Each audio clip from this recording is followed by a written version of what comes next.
Hello friends, मैं अंजलि। और आज का जो हमारा पहला टॉपिक है, पहला है कीस्टोन प्रजाति, फिर दूसरा है अम्ब्रेला प्रजाति, फिर तीसरा है सांकेतक प्रजाति, फिर फाउंडेशन प्रजाति, फिर उसके बाद है इकोटोन और एज इफेक्ट।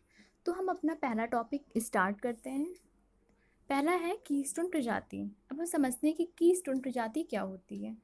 की मतलब होता है चाबी, यानी कि ऐसे ही हम समझ सकते हैं कि ऐसा प्रजाति जो हमारा इकोसिस्टम है वो एक चाबी की तरह जो काम करे, तो उसे हम क्या कहते हैं, कीस्टोन प्रजाति कहते हैं।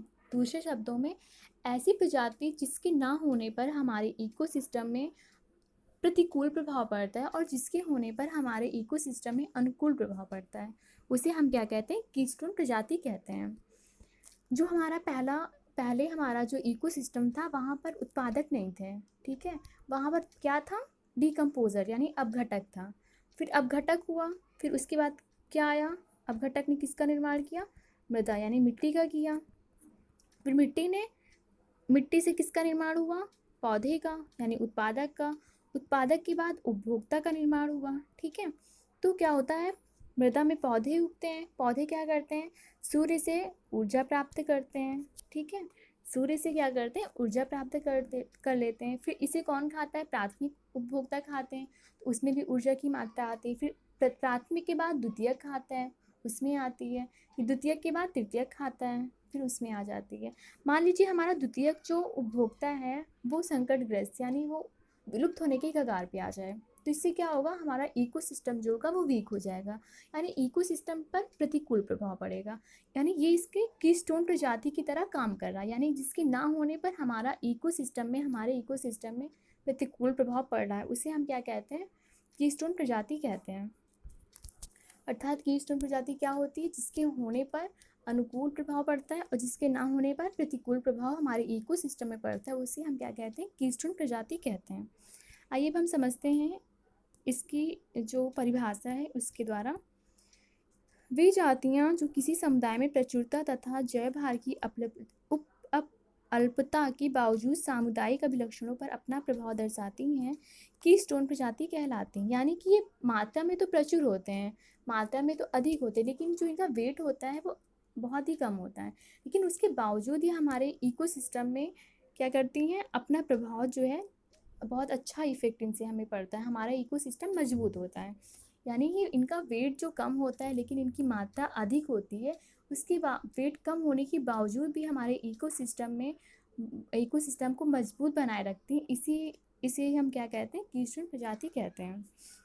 ये जातियाँ अन्य जातियों को अनुपातिक प्रचुरता को नियंत्रित करने में महत्वपूर्ण भूमिका निभाती हैं। अभी हमने आपको एग्जाम्पल के थ्रू बताया था, केवल कुछ ही प्रजातियाँ कीस्टोन प्रजाति की तरह कार्य करती तथा अन्य जातियाँ क्रांतिक कड़ी जातियों के रूप में काम करती हैं। हालांकि कुछ क्रांतिक कड़ी जातियाँ अन्य जातियों के लिए भोजन व्यवस्था, परागण, बीज तथा फलों को परिक्षेपण में महत्वपूर्ण भूमिका निभाती हैं। आइए हम एग्जाम्पल समझते हैं, इसका एग्जाम्पल के थ्रू समझते हैं क्या होता है। एक उष्णकटिबंधीय वर्षा वन है, ठीक है। उसमें क्या हो रहा है, उसमें अंजीर, ठीक है, अंजीर जो है बहुत ज़्यादा प्रचुर मात्रा में हो रहा है। ये प्रचुर मात्रा में फलों का उत्पादन करती हैं, यानी एक उष्णकटिबंधीय वर्षा वन है, उसमें क्या हो रहा है, अंजीर की प्रचुर मात्रा में उपलब्धता हो रही है, यानी उसमें क्या, अंजीर बहुत ज़्यादा लग रहे हैं। तो उस अंजीर पर कौन कौन, उस पेड़ पर कौन कौन रह रहे हैं, मान लीजिए पूरे वन में बंदर रह रहे हैं, ठीक है, पक्षी, चमगादड़। तो वो लोग क्या करते हैं, अंजीर को खाते हैं, ठीक है। अब मान लीजिए अंजीर क्या है, उनके लिए एक भोजन है जिसके द्वारा वो जीवित रह रहे हैं। लेकिन अगर अंजीर जो है वो विलुप्त हो जाए, अंजीर ख़त्म हो जाए, तो क्या होंगे, वो भी विलुप्त होने के कगार पे आ जाएंगे। यानी अंजीर क्या उनके लिए की तरह काम कर रही है, उनके लिए एक चाबी, की स्टोन की तरह कार्य कर रही है, ठीक है। तो इसी वजह से इसे क्या कहेंगे, कीस्टोन प्रजाति। अंजीर क्या है, कीस्टोन प्रजाति की तरह कार्य कर रही है। अर्थात इस प्रकार अंजीर के वृक्षों को सुरक्षित रखने से उन पे निर्भर रहने वाली प्रजातियों का भी संरक्षण होता है। अर्थात अगर अंजीर सुरक्षित रहेगा तो वो प्रजाति भी सुरक्षित रहेगी। अगर आपसे कोई पूछता है कि कीस्टोन प्रजाति क्या होता है, तो आप बताएंगे कि ऐसी प्रजाति जिसके ना होने पर हमारे पारिस्थितिकी जो तंत्र है, इकोसिस्टम है, उस पर प्रतिलोम प्रभाव पड़ता है, लेकिन इसके होने पर हमारे इकोसिस्टम पर अनुकूल प्रभाव पड़ता है उसे हम क्या कहते हैं, कीस्टोन प्रजाति कहते हैं। इनका जो वेट होता है वो बहुत ही कम होता है तथा इनकी जो मात्रा होती है वो प्रचुर मात्रा में होती है। और फिर इसका आपसे कोई पूछे एग्जाम्पल क्या है तो आप बताएंगे जैसे कि उष्णकटिबंधीय वर्षा वन है, उसमें अंजीर की प्रचुर मात्रा है, तो उसे उसे खाकर बंदर है और क्या कहते हैं, बंदर है, चमगादड़ है तथा अन्य पक्षियों द्वारा वो खाया जाता है। अर्थात अंजीर क्या है, कीस्टोन है। अगर अंजीर का जीवन खतरे में हो जाएगा तो क्या होगा, उन पर रहने वाले, उनको खाने वाले बंदर, चमगादड़, पक्षी, उनका भी संरक्षण मतलब कि जो जीवन है वो खतरे में रह जाएगा। इस प्रकार अंजीर जो है इन लोगों को क्या कर रही है, संरक्षण का काम कर रही है। तो आप क्या कहेंगे, इस अंजीर क्या है, कीस्टोन प्रजाति की तरह काम कर रही है। तो इस प्रकार हमने समझा कीस्टोन प्रजाति क्या होता है। अब हम समझते हैं फाउंडेशन प्रजाति क्या होता है। फाउंडेशन प्रजाति क्या होता है देखते हैं। फाउंडेशन प्रजाति अन्य प्रजातियों के निर्माण व संरक्षण में मुख्य भूमिका निभाती है। कोरल एक फाउंडेशन प्रजाति का उदाहरण है। कोरल कोरल रीफ का निर्माण करते हैं जिन पर फाउंडेशन प्रजाति निवास करती है, जिस पर अन्य प्रजाति निवास करती है। अर्थात मान लीजिए कि हमारा कोरल रीफ है, ठीक है, कोरल रीफ है, ठीक है, इसके अंदर यहाँ पे क्या है, बीच में ये कोरल है, ये इसके बीच में क्या है, कोरल रीफ है। कोरल रीफ का निर्माण करती कोरल, मान लीजिए कोरल रीफ है, छोटे छोटे ऐसे ऐसे लगे हुए हैं और इसके अंदर क्या है, कोरल रह रही है, ठीक है। तो ये जो कोरल रीफ है इस पर क्या अन्य प्रजाति भी अपना रहती हैं, ठीक है, अपना निवास स्थान बनाए हुए हैं। अर्थात कोरल रीफ क्या है, फाउंडेशन का काम कर रही है, बेस का काम कर रही है। फाउंडेशन मतलब क्या, बेस होता है, यानी कि कोरल रीफ क्या है, फाउंडेशन का काम कर रही है। जो रीफ को तो मतलब कोरल रीफ फाउंडेशन का काम कर रही है, जो कोरल का तो अपना मतलब जीवन के लिए संरक्षण प्रदान ही कर रही है और अन्य जो प्रजाति हैं उनके लिए भी संरक्षण का काम कर रही है। इस प्रकार जो कोरल रीफ होगा वो क्या कहलाएगा, फाउंडेशन प्रजाति कहलाएगा। अगर आपसे एग्ज़ाम में पूछता है कि फाउंडेशन प्रजाति क्या होती हैं तो आप बताएंगे कि फाउंडेशन प्रजाति वो प्रजाति होती हैं जो किसी अन्य प्रजाति को मतलब कि संरक्षण प्रदान करती हैं। जिस प्रकार जैसे क्या होता है, आप एग्जाम्पल में लिखेंगे, जैसे कोरल रीफ होता है, वो कोरल को तो संरक्षण प्रदान ही कर रही है लेकिन उस पर जो जीव निवास कर रहे हैं उनको भी संरक्षण प्रदान कर रही है।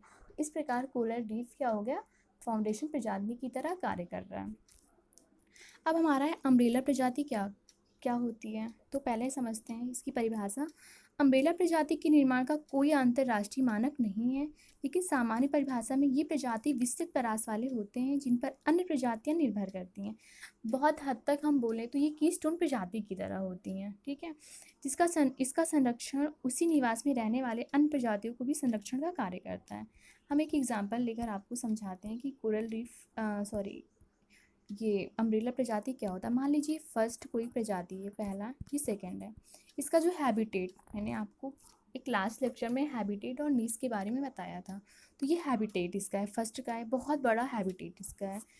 तो ये इसने क्या किया, जो सेकंड वाला है उसे भी संरक्षण प्रदान किया। तो फर्स्ट वाले ने क्या किया, अम्ब्रेला प्रजाति की तरह, ठीक है। तो इस प्रकार अम्ब्रेला प्रजाति हमने समझा, जैसे कि फर्स्ट है उसका हैबिटेट बहुत बड़ा है और सेकंड वाले को भी एक निवास स्थान प्रदान कर रहा है, तो उसे हम क्या कहेंगे, अम्ब्रेला प्रजाति कहेंगे। इस प्रकार हमने पहला समझा क्या, कीस्टोन प्रजाति क्या होती है, फिर दूसरा फाउंडेशन प्रजाति क्या होती है, फिर तीसरा अम्ब्रेला प्रजाति क्या होती है, ठीक है। ये हमने 3 टॉपिक खत्म किए हैं। अब हम समझते हैं सांकेतिक प्रजाति क्या होती है।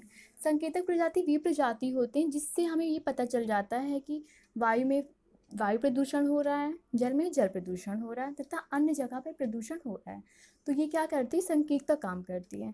मान लीजिए हमारा वायुमंडल है, वायु में बहुत ज़्यादा हमारा विषैले पदार्थ और सारे धूल कण विद्यमान है, तो क्या होगा, लाइकेन्स जो होगा, लाइकेन्स एक पौधा होता है, उसके द्वारा हमें पता चल जाता है कि वायु प्रदूषण हो रहा है, उसकी मात्रा बढ़ गई है। मान लीजिए जल में संकेतक प्रजाति का क्या कौन काम करता है, तो मछली जो होती है वो जल में संकेतक प्रजाति की तरह काम करती है। जल प्रदूषण में मतलब कि मछली क्या, अगर मान लीजिए जल में महासागर है, कोई हम ले लेते हैं, पॉन्ड्स ले लेते हैं, कोई पॉन्ड लेते हैं, तो इसमें क्या मछली रहती हैं। अगर वो मछली मरने लगेंगी तो हम बताएंगे कि इसमें जो है प्रदूषण बढ़ गया है, ठीक है। तो इससे हमें पता चल जाएगा कि इसमें जल प्रदूषण बहुत ज़्यादा बढ़ गया है, तो ये संकेतक की तरह काम कर रही है। तो इस प्रकार हमने समझा कि संकेतक प्रजाति क्या होती है। संकेतक प्रजाति से अभिप्राय